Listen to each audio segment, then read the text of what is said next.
नमस्ते एवरीवन। तो इस वीडियो में हम बात करेंगे रिफ्लेक्स आर्क के बारे में, not reflex action but reflex arc के बारे में इसमें बात करेंगे। तो पहले तो देखो, हमें ये तो पता है कि रिफ्लेक्स एक्शन क्या होता है। रिफ्लेक्स एक्शन क्या होता है? जो हमारी बॉडी सडन एक्शन लेती है विदाउट एनी थॉट, मतलब बिना सोचे जो एक्शन लेती है उसे रिफ्लेक्स एक्शन बोलते हैं। जैसे मान लो मैंने कोई गर्म ऑब्जेक्ट है, मुझे नहीं पता वो गर्म है, तो मैंने उसको हाथ लगाया, हाथ लगा दी, मेरा हाथ जो एकदम हट गया, ठीक है। तो ये एकदम हुआ, सडनली हुआ, तो it is called reflex action, ठीक है। अब ये जो रिफ्लेक्स एक्शन है तो हम समझ गए, but what is reflex arc? Reflex arc क्या होता है? वो रास्ता, वो पाथ जिसके थ्रू रिफ्लेक्स एक्शन का सिग्नल जाता है, ठीक है। रिफ्लेक्स आर्क क्या होता है? रिफ्लेक्स आर्क वो पाथ या वो रास्ता होता है जिसके थ्रू रिफ्लेक्स एक्शन का सिग्नल जाता है, ठीक है। अब यहां पे हमें डायग्राम दे रखा है रिफ्लेक्स एक्शन का, जिसमें हमें रिफ्लेक्स आर्क बता रखी है। यहाँ पे क्या हुआ, इस इंसान ने भाई बिना देखे सोचे समझे इस गर्म क्या बोलेंगे इसे, बर्तन को हाथ लगा दिया, ठीक है। अब हाथ लगा दिया तो इसका हाथ हटेगा। तो अब ये कैसे होगा, सिग्नल कैसे कैसे जाएगा, वो हमें यहाँ पे समझना है। तो देखो, यहाँ पे सबसे पहले पहले क्या लिखा हुआ है? रिसेप्टर्स। रिसेप्टर्स हीट और पेन के रिसेप्टर्स होते हैं। कहाँ पे? स्किन पे। स्किन पे क्या है? हीट और पेन के रिसेप्टर है। भाई गर्मी महसूस होगी, उसके लिए रिसेप्टर चाहिए। पेन, दर्द महसूस होगा, उसके लिए रिसेप्टर चाहिए यहाँ पे। तो ये इसने सेंस कर लिया। अब जब ये रिसेप्टर ने सिग्नल को लिया कि भाई ये गर्म है, यहाँ पे दर्द हो रहा है, तो ये सिग्नल जाएगा। ये सिग्नल जा रहा है, देखो, ठीक है। रिसेप्टर ने सिग्नल को लिया, अब ये सिग्नल जा रहा है किसके थ्रू?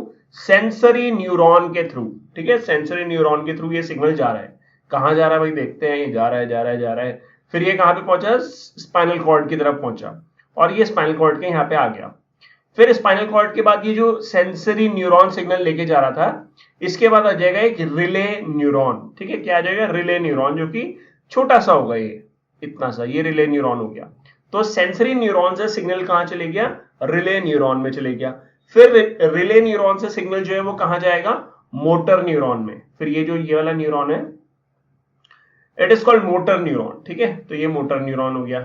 अब ये मोटर न्यूरॉन से सिग्नल जो है नीचे को आ रहा है।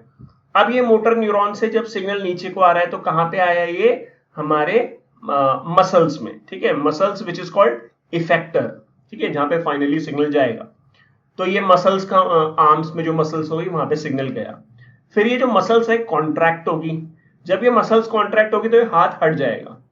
अब भाई ये जो हमने पूरा समझा है ना, जो हमने पूरा रास्ता देखा, इसको समझने में ही हमें बहुत टाइम लग गया। बट लेकिन एक्चुअल में जब ये प्रोसेस होती है तब बहुत जल्दी होती है, बहुत जल्दी हाथ हट जाता है।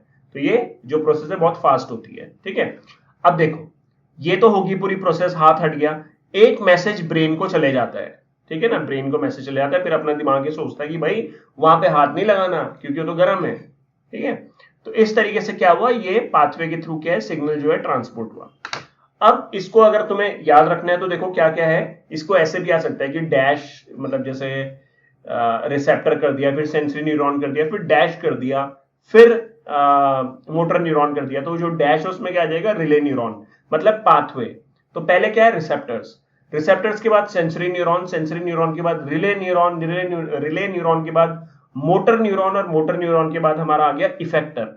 इफेक्टर हमारी मसल्स हो गई, जिसमें कॉन्ट्रैक्शन होगा तो हमारा हाथ जो है वो हट जाएगा। तो ये क्या कहलाता है? रिफ्लेक्स आर्क, ठीक है। और रिफ्लेक्स आर्क के लिए मेनली जो सेंट्रल नर्वस सिस्टम का पार्ट रिस्पॉन्सिबल होता है वो होता है स्पाइनल कॉर्ड, ठीक है।